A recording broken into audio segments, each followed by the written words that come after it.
Welcome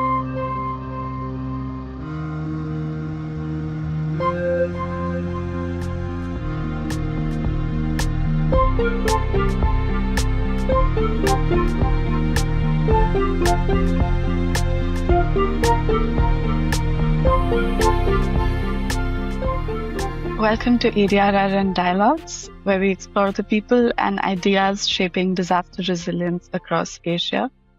Now, behind every disaster response, resilience program, and community-led initiative are people working to connect ideas, strengthen partnerships, build networks, and support change across the region.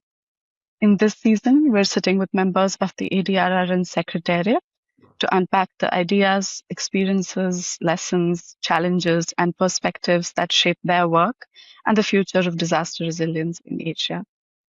Today, we're joined by Rita Thakuri, ADRRN's Network Coordinator. Welcome, Rita ji. Thank you. Rita ji works closely with ADRRN's members, partners, and regional initiatives, helping strengthen collaboration and learning across the network. In this conversation today, we'll discuss localization, community-centered approaches, and the role that regional networks can play in supporting locally led resilience building across Asia. The first question I want to ask you is, ADRRN has members across very different countries, languages, and contexts.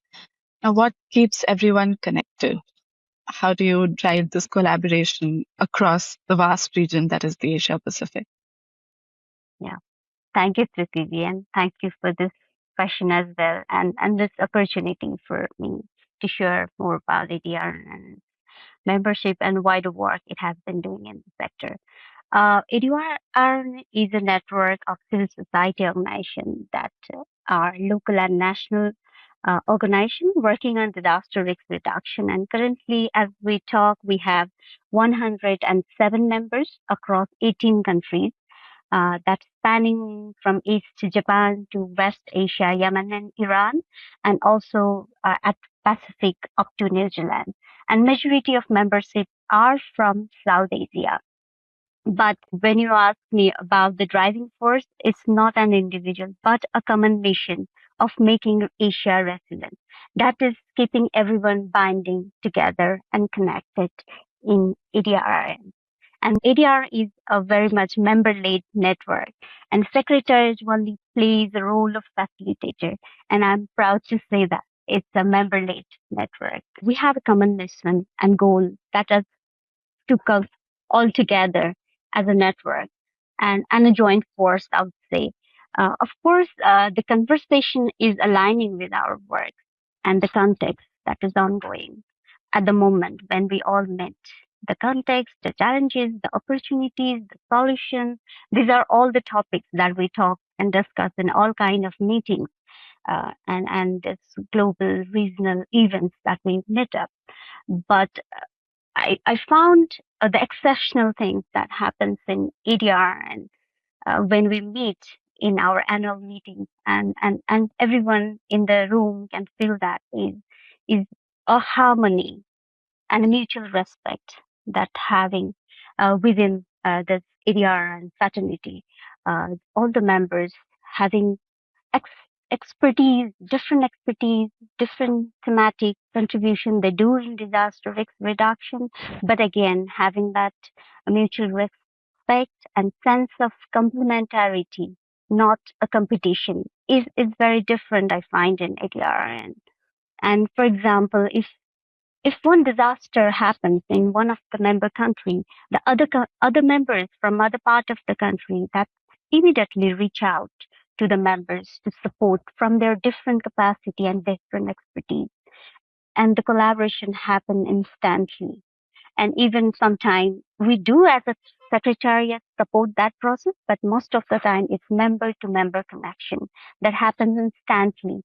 And there has been many cases of immediate disaster response, reconstruction, and recovery support happening between two member organizations within the different countries and even the different regions. Rita ji, you just mentioned how in a particular risk situation, in an emergency situation, member organizations are able to step in and help each other across borders. How does this really play out, and what is the role of the network in connecting regions which face similar climate risks today? And how does that transfer of knowledge and experience really translate on the ground? We definitely have a role to connect and support and coordinate and make that connection happen at the ground. And most of the time, we being at the center of all the networks connecting like point, sometimes we connect those two members as some member want to go to the disaster prone areas. For example, a few countries in the region are having a multiple crisis from a many years, and there has been geopolitical issues to reach out those countries, and that is where our role come in, because the local and national members are the member of ADR, and we have a direct connection with the focal point, and with that linkage we try to build on that linkage with other members and who want to support. And if there's a what is the situation at the ground? Also, the situation reports, that publishing the situation report, helping out those members at the ground, and as well as helping those who want to be connected and go and support.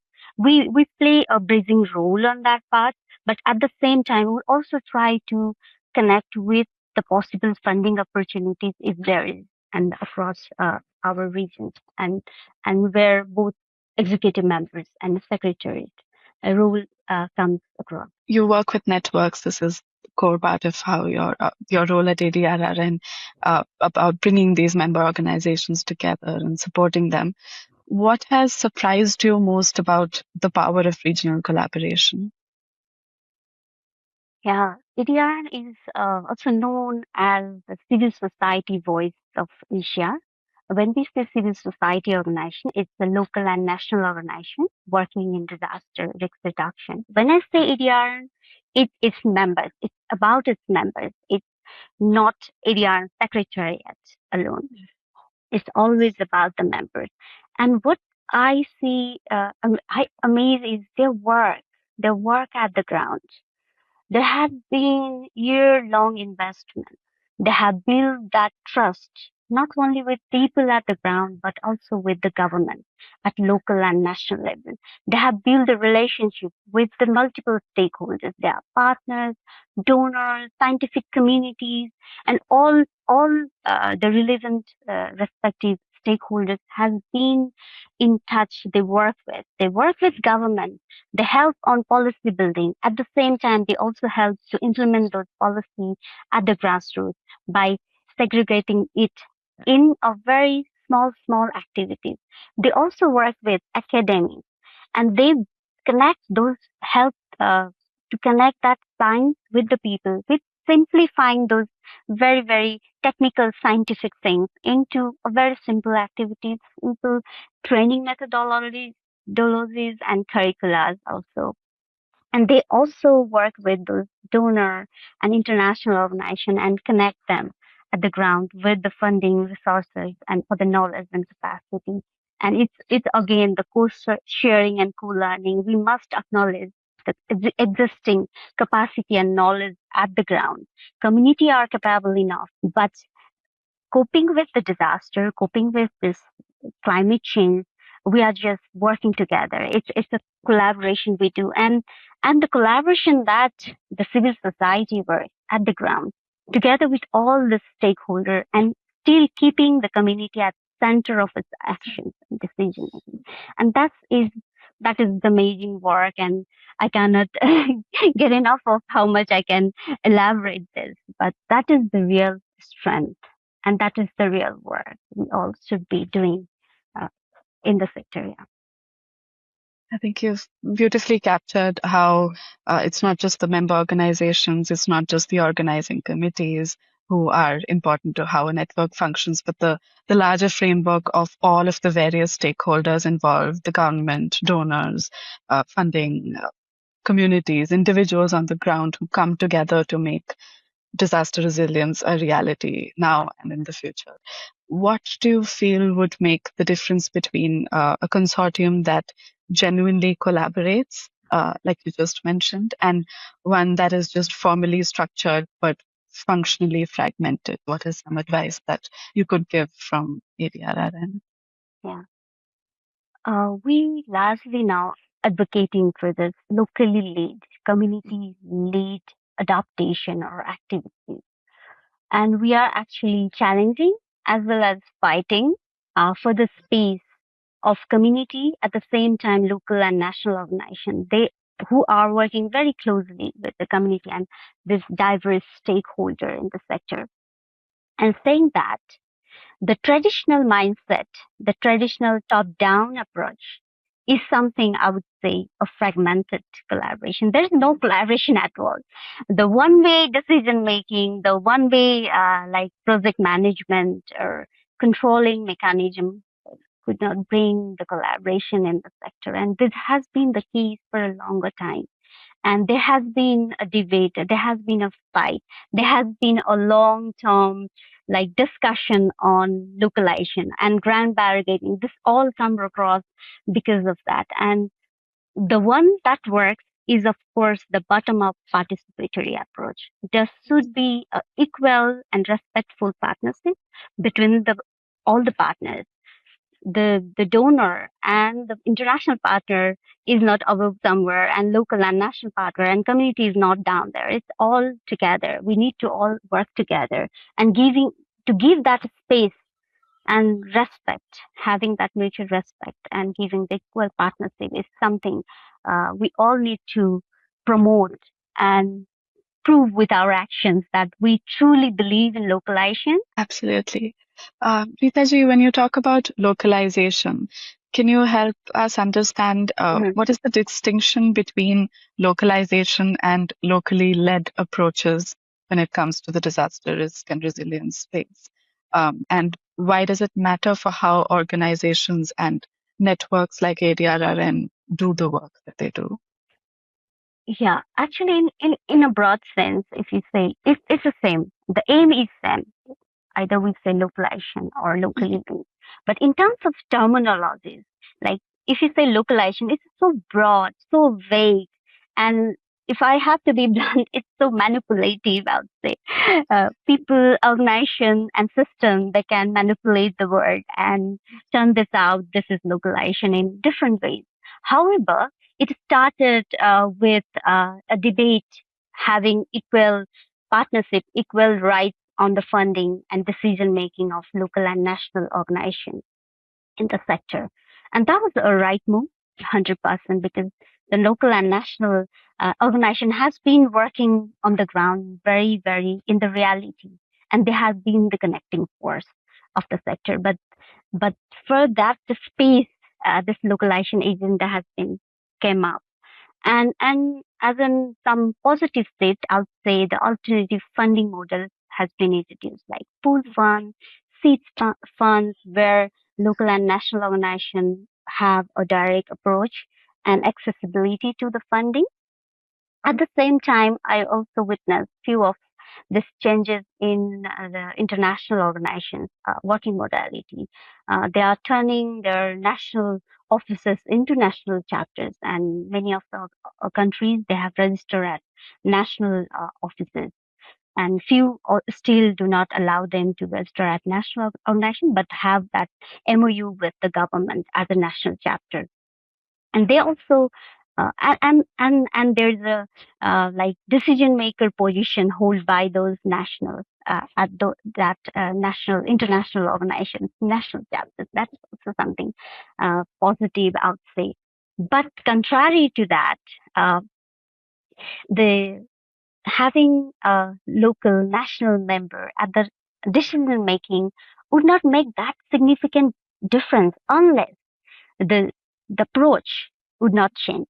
If there's still top-down approach, still they are doing one-way project management, still they are doing one-way decision making, it's not going to happen. And that need a system change and giving power to locals. The local community should be center of all our actions and decision making. And when we say local, also the local and national organization who closely work with the communities. Power and space should be given to them. And it's coming. And when we say locally led, The term itself is very loud and clear, and it says the power to the local. And local are at the leading seats. They are not merely those beneficiaries. They are the decision makers. So when the organizations say they implement localization or they value localization, the question we need to ask them is how how you are doing the localization. Have you given the community and local and national partners the equal space? And that space is given from the beginning, from the designing phase, from the discussion brainstorming phase. And what is the need at the ground? What is the context? What really works? What are the solutions? They know everything. They have that capacity. They have that knowledge. It's just coming together, collaborating, bringing our different knowledge capacity together and helping each other build that resilience at the ground. So, a few examples that ADRN has been doing together with our, of course, and donor and partners is one is the CLAPE project, that is community-led innovation program led by ADRN's Innovation Hub, uh, CWS Japan, and implemented in Indonesia and Philippines by our members CDP and YEU, and it is also implemented in Africa and India by other partners like together with STAR Network, and that has set some examples. And also under the SIDRA project that Swedish government funded and we implemented together with International Rescue Committee and Julius Mubarak. Also the locally led adaptation project. That these are a few examples we've been able to set at the ground how we do this locally led uh, actions, how we put community at the center, and how when we put community at the center and give their driving power, the ball to their pocket, how this turn out to be their own. It's not no more a project. It's become a movement, and they automatically have the ownership of this initiative, and there is a possibility of sustainability even after the project period. So that is the significant difference is on the terminology and how people and organization mold it around as per their the value system or working modality. The bottom line is localization is not happening with the same traditional top-down approach, where locally led is purely bottom-up participatory approach. And it's whenever we discuss, largely in international forums, global forums, regional forums, everyone say now community should be center of all the action. But now in practice, it's time to turn the table around and real localization should be happening at the ground through the locally led approach and action. Otherwise, localization will be an impossible dream. Thank you so much for talking about that. You mentioned some of the projects that ADRRN has been undertaking, the LLA projects, the CITRA project. Could you talk a little bit about how projects like this bring a consortium of organizations with different mandates, different cultures, and ways of working together?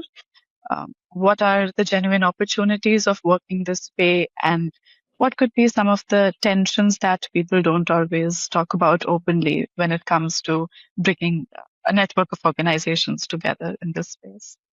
Yeah. Of course, I think when the different organizations come together, they definitely bring that different organization working culture, organizational value system, and the modalities. And at the same time, it also brings the people representing these different organizations. And with when I say people also have their own value system, their own perception, their culture, and norms, behavior, everything that brings in. And it's always about the people out there who are determined and committed to the mission, to the movement that brings the change. Our donor, FIDA, was very generous. I must acknowledge, and IRC also very positive. But since at the beginning they are very big international organizations, they have their own way of working, and Durug Nivaran and ADRRN being the civil society voice, advocate for this community-led actions and advocate for local and national organization. We have like open different kind of value systems. And at the beginning, at the very beginning, from the designing and brainstorming phase, we started to claim our spaces, to be very honest. So just having the designing phase, and also we have inception phase. And that was very helpful for us to build that understanding, build that trust between the consortium members, and that helped to build this 2 year long, very successful, I would say, collaboration with all the mutual respect and all equal and respectful partnership.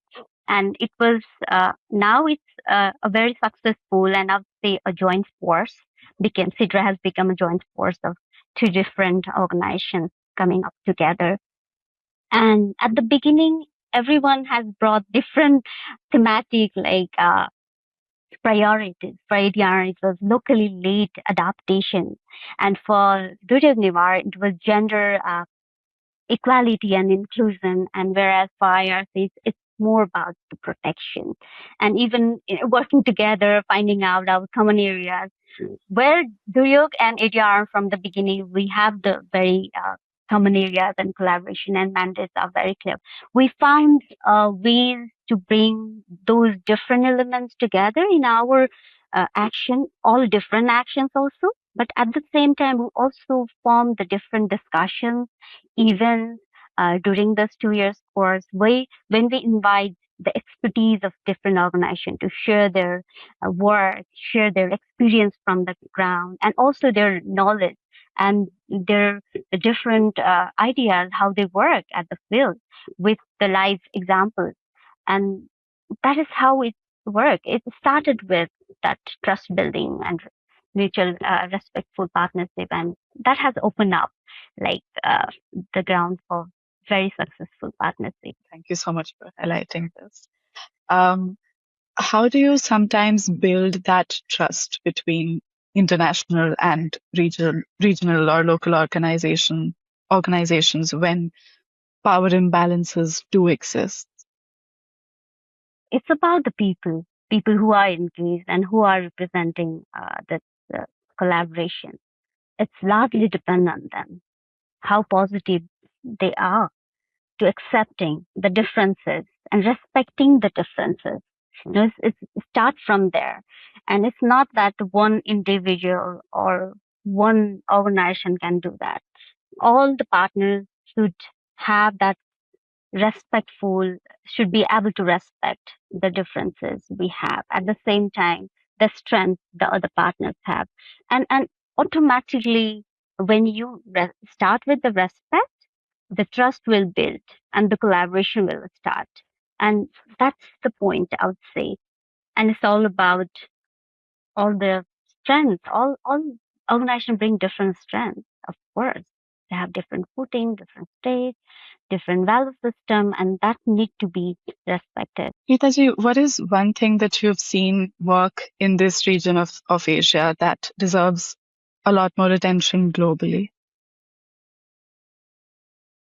I would definitely say that power should be given to locals, and there's a lot of work. There a lot of work in Asia have been happening. Asia is known for the most vulnerable region, but it is not only that. There is also a lot of capacity. There's a lot of experiences now in Asia, and that has to be acknowledged. That has to be respected and given the space. And when we say given the space, we need that equal and very right-based our partnership, that equal decision making rules. We all need that. And while saying all these things, the civil society space should be protected, because you see a lot, though we discuss and promote localization globally, all the stakeholders, all the government bodies, but if you go deep down in national levels with the policies, now it's thinking kind of the policies are very strict and they need to report in different divisions, different government mechanisms, and there has been their difficult systems in place, and which is making to work at the ground very difficult. But for example, in COVID, it has very well automatically witness that it's the local and national organization, it's the local community who actually works at the ground. They are not the beneficiary, they are the change agents. And when they take responsibility, that is it. That's the ownership, that's the sustainability, that's the last mile job that we all have dreamed to work for. And from the outsider, no one was fly in, no one was able to fly in, and no one was able to travel. But the resilience building was happened, the response was happened, and even the recovery happened within the community, within the local government entities, within the national level. And that is how it has already taught us the lesson. And we all need to open our eyes and head and minds and embrace that power has to be given to locals. And ADR as a network continue to advocate for that. And we also play a role of catalyst because we bring the voice as a joint force because we are the representation of each of our members at the ground. So as a network, we play a role of catalyst. We also, for example, we are a civil society stakeholder convener on this major stakeholder groups like APNCDRR, this Asia Pacific Ministerial Conference in DRR. We play that role, and where we not only report about the progress of global frameworks like SFDRR, where we are through the help of our members, what is happening, what is the progress at the ground, what is the challenge, and what should be the priorities for the future. So if the focus should be on locally led and at the locals. That is the all priority and all advocacy we all have to do, and we continue to do at ADRN. But at the same time, all the stakeholders who are working in the region has to pay attention on that and acknowledge the knowledge and capacity at the local level and give that equal right-based space of community at the same time local and national organization that they deserve. Ritaji, you've highlighted the importance of locally led action as central to how disaster resilience and risk reduction, how communities should be looking at disaster risk and reduction across the region.